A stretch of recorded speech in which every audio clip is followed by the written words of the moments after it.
Ténor est détenu à la prison de New Bell de Douala. La réaction des internautes provoque la colère d'Eunice Zunon. Eunice Zunon s'excuse pour sa sortie. L'arrestation suivie de l'incarcération de l'artiste chanteur camerounais Ténor, dans le cadre de la triste affaire de l'accident de la circulation survenu le 15 juillet dernier et qui a coûté la vie à la jeune Erika Mouliom, a provoqué la rage chez son ex-petite amie ivoirienne Eunice Zunon.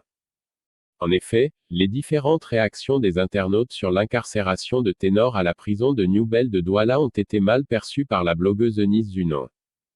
Vous ne pensez pas que vous allez trop loin. Vous voulez que le monde entier vous connaisse, vous les charognards. On va lire le droit ensemble. Je viens, a-t-elle déclaré.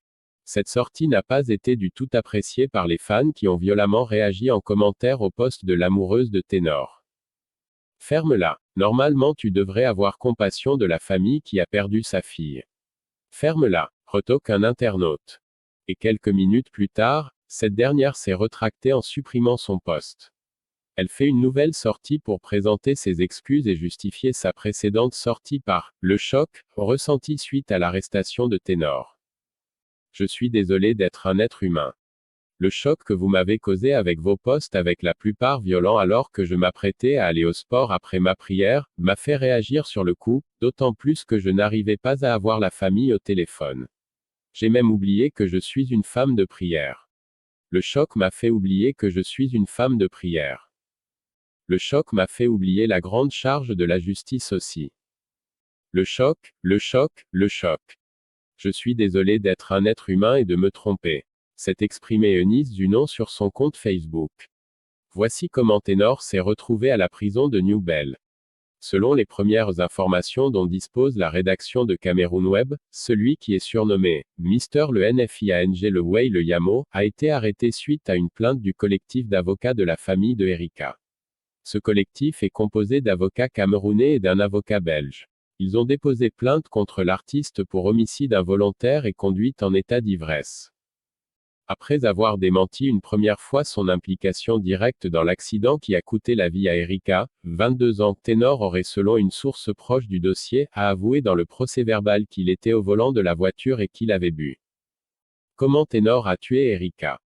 Alors qu'il revenait d'un concert organisé par l'Institut français du Cameroun, le célèbre chanteur ténor aka Mister le NFIANG, le Way, le Yamo, a été victime d'un tragique accident de la circulation au carrefour Bessang à Douala peu avant 5 heures du matin.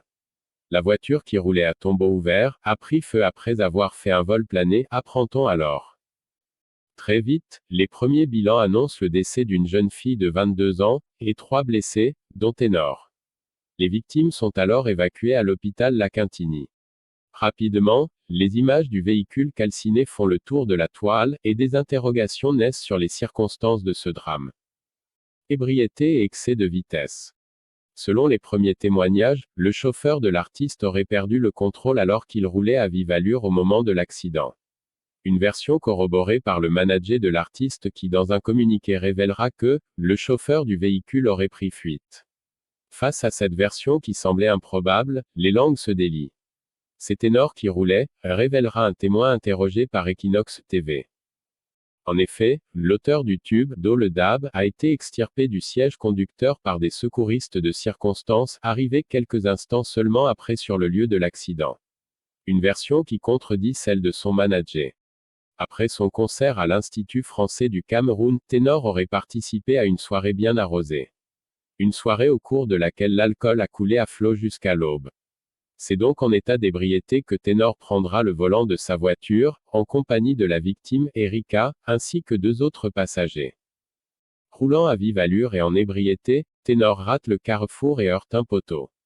Face à la violence du choc et au feu qui embrasse le véhicule, la jeune Erika, 22 ans rendra l'âme. Une fan parmi tant d'autres. Dans un communiqué publié sur les comptes sociaux de l'artiste, son manager Tafis indiquera que les victimes dont Erika, n'étaient que, des fans que Ténor prenait soin de raccompagner après une séance de photos. Jugé maladroit, le communiqué sera très vite supprimé face à l'avalanche de critiques. Selon les investigations, Erika, étudiante à Douala n'était pas une simple fan comme l'indique l'entourage de l'artiste. En effet, sur des vidéos amateurs, l'on aperçoit Ténor et Erika dans une soirée privée, quelques instants après le concert de l'artiste. Ils sont arrivés au Mermot aux environs de 2 heures du matin et sont répartis aux environs de 4 heures. À bord du véhicule, en dehors de Ténor et la jeune étudiante, se trouvait une autre fille qui est sortie indemne, rapportent des témoins. Colère du père. Venu récupérer le corps de sa fille, Jean-Georges Moulion, mettra en garde Ténor. Cette fois, il s'est attaqué à un lion, lance-t-il. Comme il n'est pas mort, qu'il vienne doucement en pays Bamoun doter ma fille, ajoute-t-il en colère. Tard dans la soirée de ce 15 juillet, une veillée a été spontanément organisée par les camarades de Erika, venus déposer des bougies devant sa chambre.